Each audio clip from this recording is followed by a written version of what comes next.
Dr. Aris Thorne adjusted the knot of his tie, the starched collar a familiar anchor against the burgeoning strangeness of his newest assignment. Asylum doors, he mused, always possessed a peculiar resonance, a muffled thud that seemed to swallow not just sound, but hope. Arkham Sanatorium was no exception, its grim neo-Gothic facade casting long shadows even in the crisp afternoon light. But it was not the architecture that pricked his professional curiosity. It was the man sequestered within its most heavily fortified cell, a patient known only as Danforth. The file on Danforth was sparse, almost hauntingly so. Admitted nearly 2 years prior, a direct transfer from a hastily arranged military psychological evaluation in Boston. Diagnosis: acute delusional psychosis, violent tendencies, complete disorientation. The few field notes included oblique references to an Antarctic expedition, a discovery of unprecedented magnitude, and a subsequent inexplicable collapse of the mind. Thorne, a psychiatrist renowned for his pioneering work in cognitive reconstruction, usually approached such cases with a pragmatic optimism.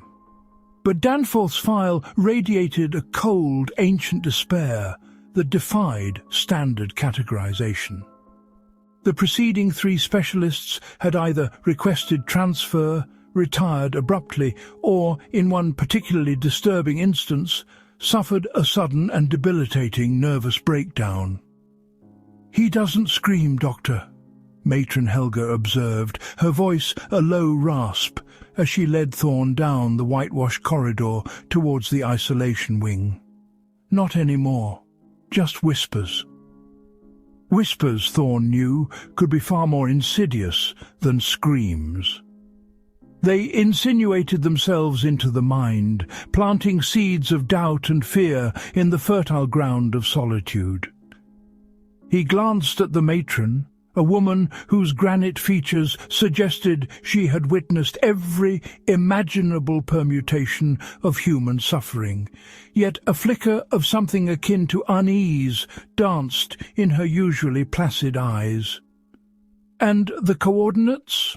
Thorne asked, consulting the intake notes again.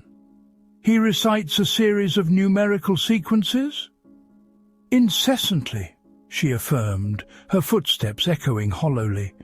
"Often for hours, sometimes with a frantic urgency, other times with a detached, almost academic tone. Never the same sequence twice, or so it seems. We've logged some of them, but they're meaningless, Doctor.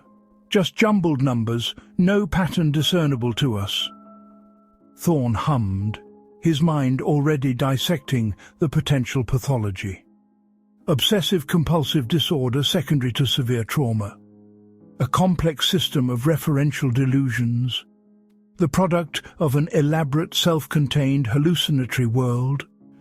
He had encountered all these before, yet the sheer persistence, the reported precision in Danforth's recitation, hinted at something more. They stopped before a reinforced steel door, utterly devoid of any distinguishing features save for a small, heavily grated viewport. The matron fumbled with a formidable ring of keys, the metallic jingle loud in the oppressive silence. "He's never been violent towards staff directly," she explained, her voice dropping, "but he resists any attempt to move him. He seems anchored in a way, as if the cell itself is part of his delusion." Through the viewport, Thorne caught his first glimpse of Danforth. The man sat cross-legged on the floor of the padded cell, his back to the door, utterly still. His institutional white garments were immaculate, his hair neatly combed. There was an unnerving tidiness to him, a stark contrast to the expected dishevelment of profound psychosis. The cell was stark, utterly barren, its thick padding muffling all sound, transforming the space into an eerie acoustic vacuum. Thorne felt a prickle of something he rarely experienced, genuine apprehension. This was not the typical raving lunatic, not the catatonic, nor the mournfully depressed. This was something else entirely. Danforth's stillness was not peace, but a terrible, coiled tension.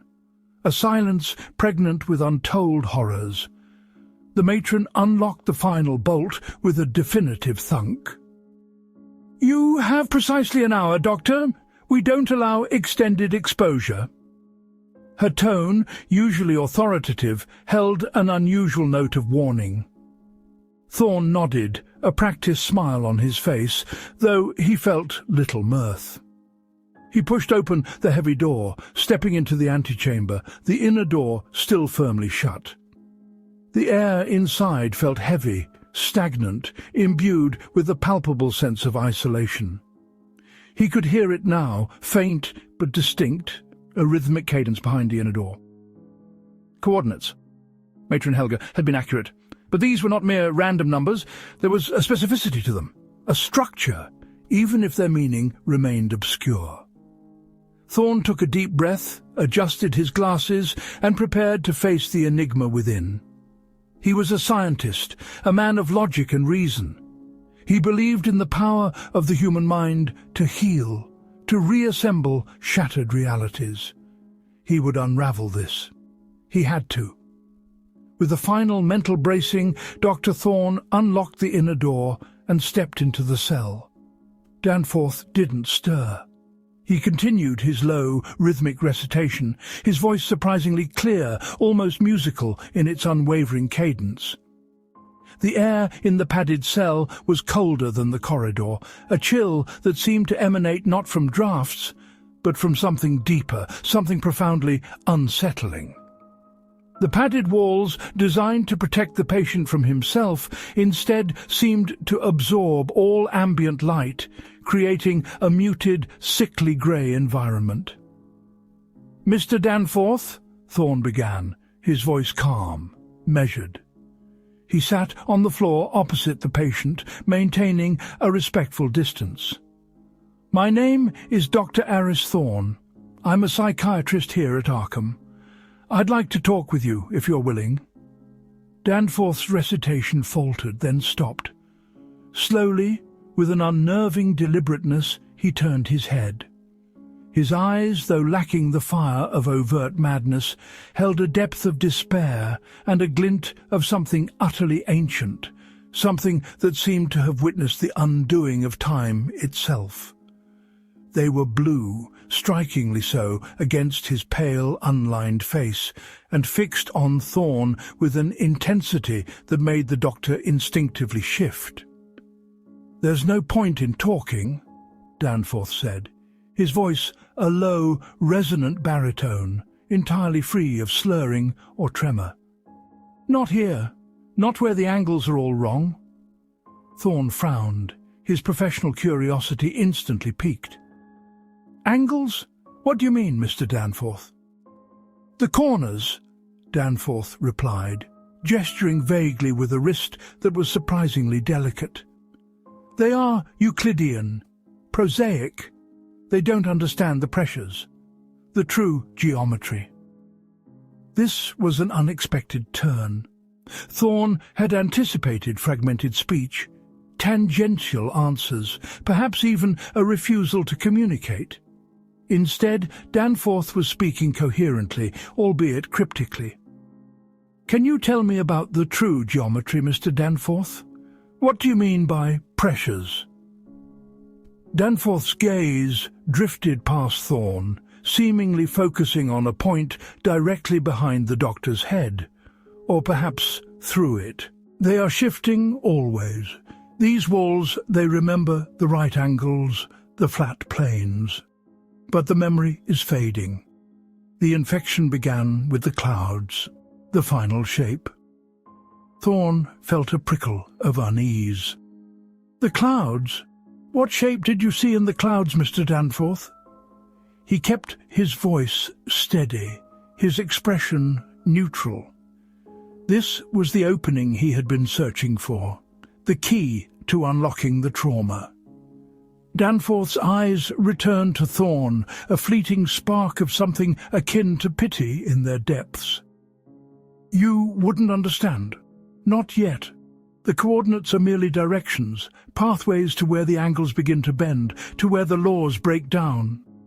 He paused, then began to recite again, his voice gaining a new urgency.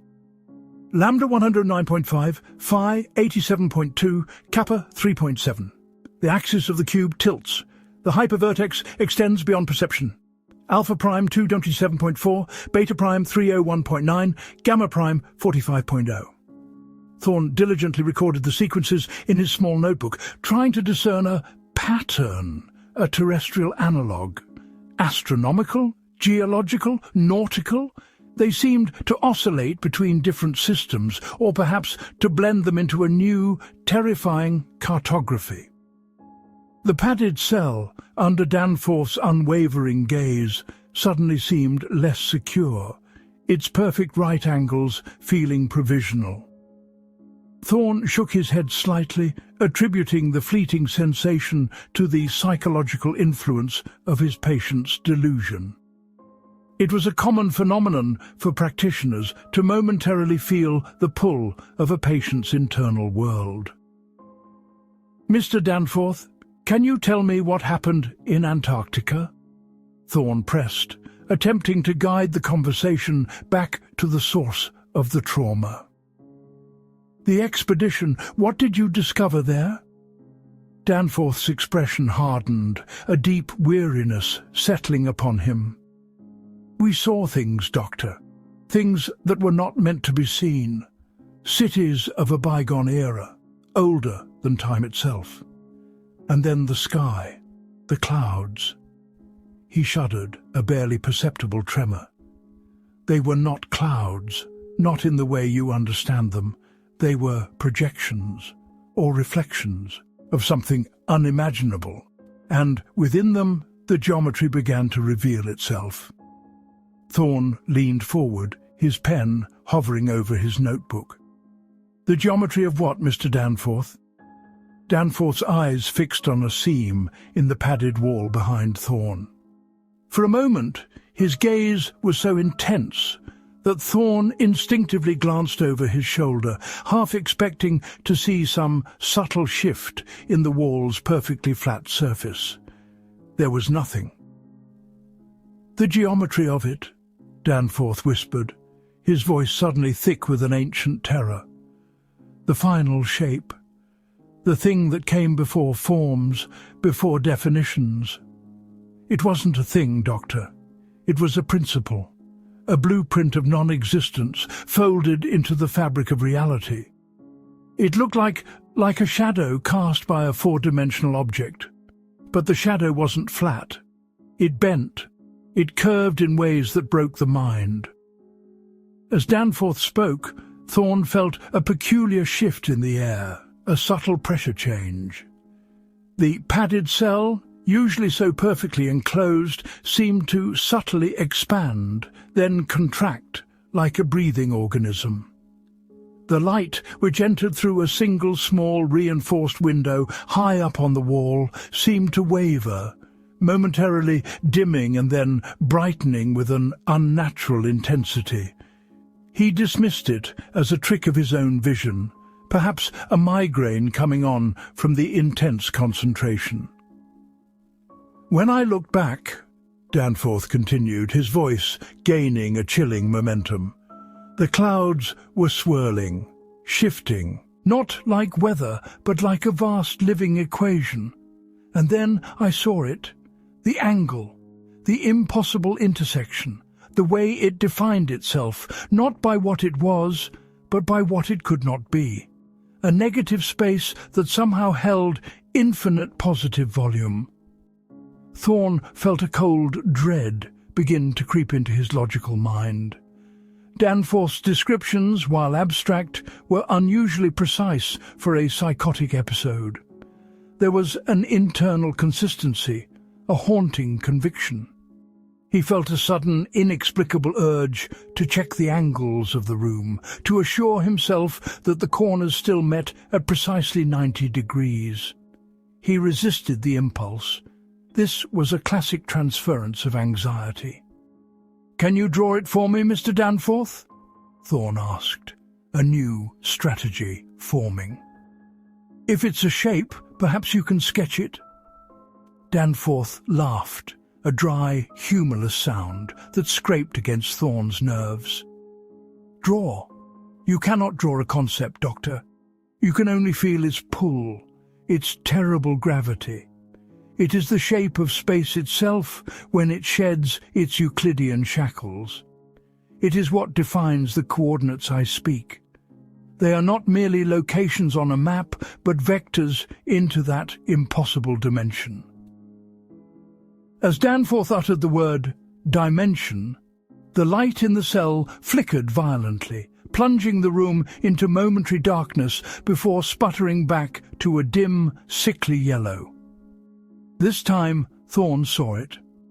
The corner of the wall nearest the observation window seemed to waver, its sharp right angle blurring for a fraction of a second, as if viewed through heat haze, then snapping back into place. Thorne blinked, rubbing his eyes. "A power fluctuation," he murmured, more to himself than to Danforth. "Old wiring, perhaps."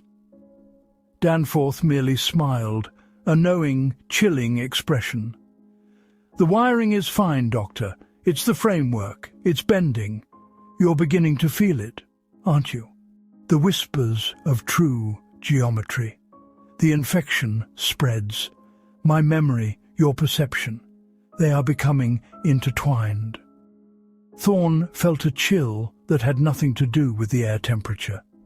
He was a man of science, a man who believed only in observable phenomena, in diagnoses rooted in empirical evidence. But what if the observable phenomenon was the fracturing of reality itself? He pushed the thought away, dismissing it as professional fatigue, an overactive imagination fueled by the disturbing narrative. "Let's focus, Mr. Danforth," Thorne said, trying to regain control of the session and perhaps of his own burgeoning anxiety. "We need to understand why you believe these things. What specifically triggered this belief during the expedition?" Danforth sighed, a sound of profound exhaustion. "Understanding is not the goal, Doctor. Survival is. We built our shelters, our cities, our very minds on the bedrock of Euclidean principles. Parallel lines never meet. The shortest distance between 2 points is a straight line. But what if those are lies? What if there are other, older truths, horrific truths?" He closed his eyes for a moment, then opened them, and the blue seemed to pierce Thorne's very soul. "Imagine a wall, Doctor. Perfectly flat, perfectly straight. Now imagine that wall begins to breathe, not expand, not contract, but to ripple, to flow, to subtly curve in ways that aren't visible, but are felt. The air moves differently around it.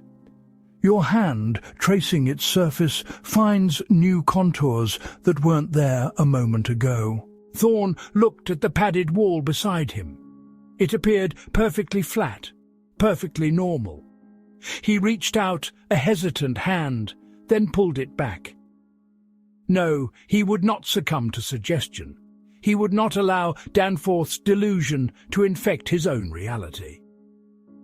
"Mr. Danforth, these are symptoms of a deep-seated psychosis," Thorne stated, injecting a note of clinical authority into his voice. "We can help you. We can provide therapy, medication, to re-establish your connection with consensus reality." Danforth laughed again, a harsh, brittle sound. "Consensus reality? A fragile construct, Doctor, a comforting fiction. My reality is merely becoming more accurate, more truthful to the underlying structure. The walls are breathing, the angles are shifting. You simply lack the perception to see it, the trauma to open your eyes."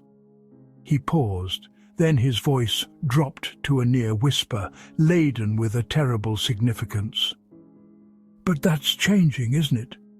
Every time I speak of the shape, of the bending, you feel a tremor in the fabric, a crack in your own Euclidean mind." As if on cue, a faint, high-pitched hum seemed to emanate from the very fabric of the padded cell. It was barely audible, a resonant frequency that vibrated deep within Thorn's skull, bypassing his ears entirely. He shook his head, pressing his fingers to his temples. What was that? Danforth's gaze sharpened, his eyes wide with a terrifying recognition. The resonance, the fundamental frequency of the altered space. It's a low hum now. Soon it will be a shriek, and then silence, the silence of all things falling into their rightful, horrifying place. Thorn checked his watch. His hour was nearly up. He felt a desperate urge to leave, to escape the oppressive atmosphere, to reassure himself with the mundane solidity of the corridor outside. But another, more compelling professional instinct urged him to stay, to push further, to understand the mechanism of this unique delusion. "Tell me more about the final shape, Mr. Danforth," Thorn insisted, a tremor in his own voice betraying his carefully constructed composure. "Describe it as fully as you can. What did it look like?" Danforth's body stiffened, his eyes glazing over as if peering into an unseen abyss. It was geometry unbound, a latticework of impossible angles, not merely abstract but tactile. It was a shape that contained itself infinitely, spiraling inward and outward simultaneously, like a colossal, living diagram of mathematical blasphemy. Imagine a cube, Doctor. Now, imagine that cube twists, not along its axis, but through dimensions it shouldn't touch. Its faces warp, becoming concave and convex at once, yet perfectly smooth. Its edges don't meet at points, but curve into one another, forming loops that are both open and closed. As Danforth described this impossible architecture, Thorn felt a dizzying sensation. The padded walls around him seemed to lose their fixed position. The soft, sound-absorbing surfaces appeared to bulge inward imperceptibly, then flatten again. He stared at a corner, a simple 90-degree angle, but for a terrifying second it appeared to stretch, the vertex elongating into an acute angle, then snapping back. He blinked hard, his heart hammering against his ribs. Hallucination? Optical illusion? Or was Danforth right? "It wasn't symmetrical in any way we understand," Danforth continued, his voice now a mesmerizing drone, filled with a detached horror. "It defied all axioms. Its center was everywhere and nowhere. Its surface encompassed boundless interiority. It was a structure born of an alien logic, a logic that permeated the very space around it, bending light, sound, and even thought to its own non-Euclidean will." The low hum in Thorn's skull intensified, becoming a pervasive pressure. He glanced around the cell, his gaze darting from one corner to another. The wall opposite him, which had been a uniform grey, now seemed to possess a subtle undulating pattern, as if the padding beneath the fabric was shifting, flowing like liquid. He squeezed his eyes shut for a moment, then opened them again. The wall was still, flat, but the memory of the ripple lingered, an after-image on his retina, or perhaps on his mind. "It resonated with something primal," Danforth whispered, his voice gaining a hypnotic quality. "A cosmic chord of pure distortion.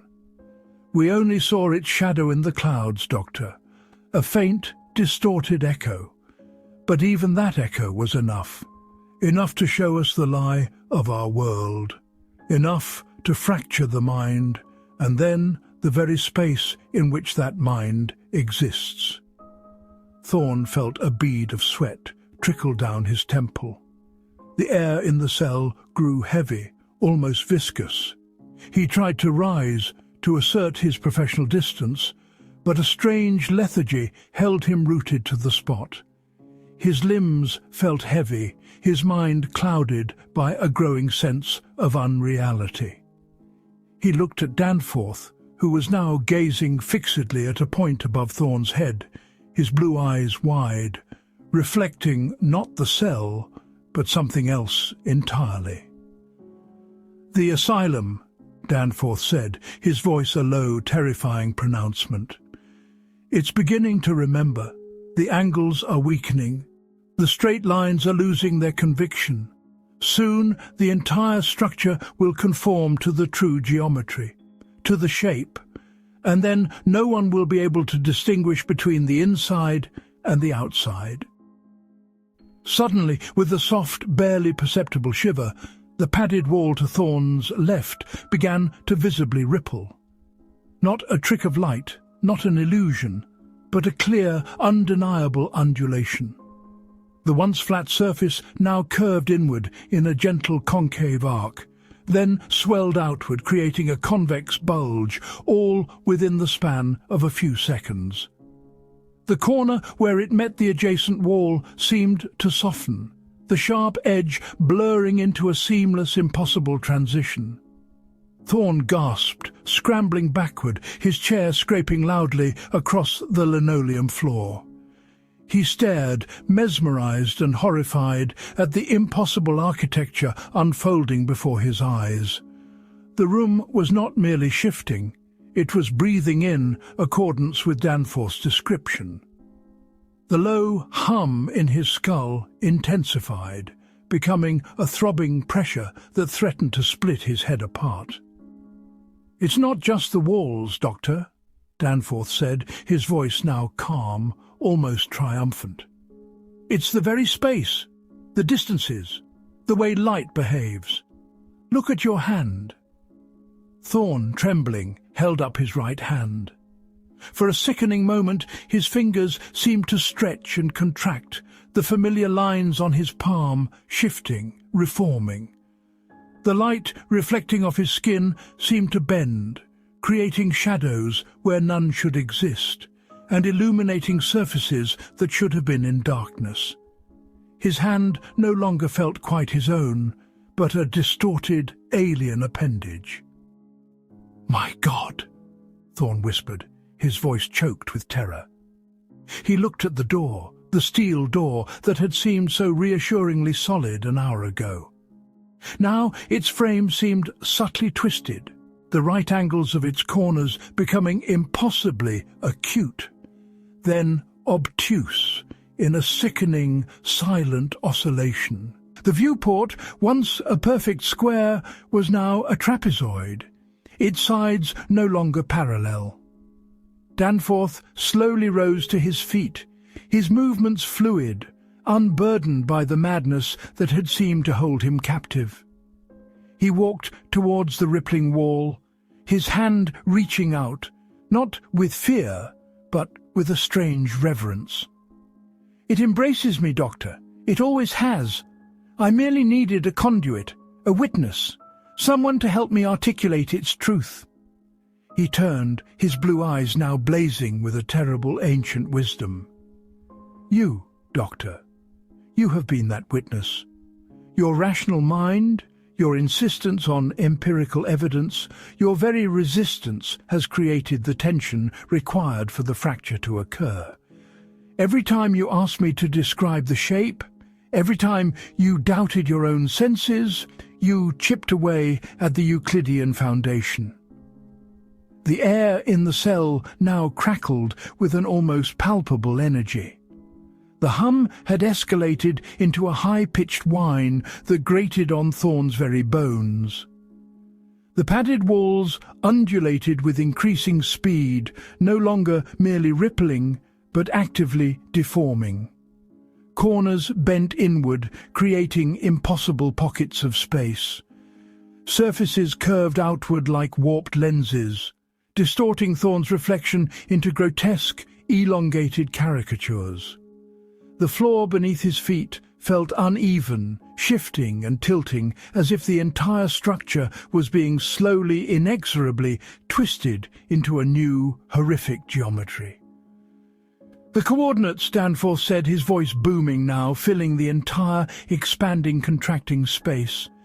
They were not just locations, they were formulae, instructions, a roadmap for the great unfolding. "I knew the shape was coming, Doctor. I just needed to guide it." Thorn tried to scream, but no sound escaped his throat. He clawed at the padded walls, seeking purchase, seeking solidity, but his fingers sank into the yielding material as if it were soft clay, the surfaces changing beneath his touch. He pushed himself against what he thought was a corner, but it was no longer a corner. It was a continuously curving surface that twisted away from him into an infinite spiral, absorbing his sense of direction, his perception of up and down. The light in the cell intensified, becoming a blinding, sickening white, emanating from everywhere and nowhere. In the overwhelming brilliance, Thorn saw it, the final shape. Not merely reflected in the walls, but emerging from them, manifesting in the very air. It was a vast, pulsating, non-Euclidean entity, a geometric nightmare that defied every concept of form and dimension. It was a structure of impossible angles, a hyper-object twisting and turning within itself, its surfaces concave and convex simultaneously, its edges merging into terrifying loops that spanned infinite distances within the confines of the cell. It was not merely a three-dimensional object, it was a spatial principle, an existential paradox given form. It was composed of shimmering, indistinct matter, yet its essence was pure, mathematical terror. It was the negative space, the absence that devoured presence, the perfect representation of an alien understanding of existence. And it was all around him, an all-encompassing, living geometry that consumed everything, including light and sound, and the very sanity of whoever perceived it. Thorn felt his mind splintering. The categories of his thought, the very frameworks of his perception, were dissolving under the impossible pressure of the shape. His rational brain, conditioned to Euclidean reality, could not process the infinite contradictions, the self-referential horror. He tried to think of his wife, of his home, of the familiar solidity of the world outside, but those memories felt distant, flimsy, like fade-in echoes in a universe that had fundamentally rewritten its rules. Danforth, standing calmly amidst the swirling chaos, extended a hand towards Thorn, his expression one of profound empathy, yet also of absolute surrender. "Welcome, Doctor," he said, his voice no longer booming, but a gentle whisper that resonated from every impossible angle of the transforming cell. "Welcome to the true reality, the one they tried to hide, the one that was always there, waiting to be remembered." Thorn looked at Danforth, then back at the shifting, breathing, mathematically blasphemous geometry that now constituted the entirety of the cell. He saw not a man, but a part of the unfolding horror, an integral component of the impossible shape. And in Danforth's eyes he saw a reflection of himself, not mad, but irrevocably altered, forever attuned to the terrifying fundamental truths of a universe unbound by sanity or known physics. The scream finally tore from Thorn's throat, not of fear, but of comprehension. It was a sound that shattered the last vestiges of his Euclidean mind, a sound that merged with the high-pitched hum of the warping space, and then slowly faded into a profound, terrifying silence. The padded cell, Arkham Sanatorium, the very concept of a building of fixed location, began to subtly lose its coherence. The walls continued to shift, the angles to bend, not towards any recognizable form, but towards the absolute terrifying perfectness of the geometry Danforth had described. It consumed, it absorbed, it became. The matron, returning precisely on schedule, found the door to Danforth's cell slightly ajar, which was unusual. She pushed it open, stepping into the antechamber. The inner door, normally a solid barrier, now seemed to ripple, its steel surface suddenly undulating like water. A low, pervasive hum emanated from beyond. Hesitantly, she pushed the inner door open. The cell was empty. No, not empty. The padded walls were there, but they seemed different. The right angles of the corners were not quite right, subtly curving, softening, as if they were drawn from a different, more fluid geometry. The space itself felt vast, yet enclosed, an impossible paradox. And in the very centre, standing with his back to her, was Danforth. He was not alone. Another figure stood beside him, equally still, equally serene. A man in a dishevelled suit, his tie askew, Dr. Aris Thorne. They both turned slowly, their faces calm, their eyes holding that same ancient, terrible blue light. They did not speak. Instead, they began, in perfect unison, to whisper, 77 to 44, S, 114 x 07, W42 61, 7.3 angle, Alpha 108.9, angle Beta 144.7. The matron staggered back, her hand flying to her mouth, a silent scream trapped in her throat. The hum intensified, emanating not from the cell, but from within her own mind, a low, resonant frequency that echoed the whispers. The geometry of the corridor behind her seemed to waver, its straight lines blurring, its corners softening. The infection had found a new host, and the coordinates, the pathways to the true geometry, continued to spread.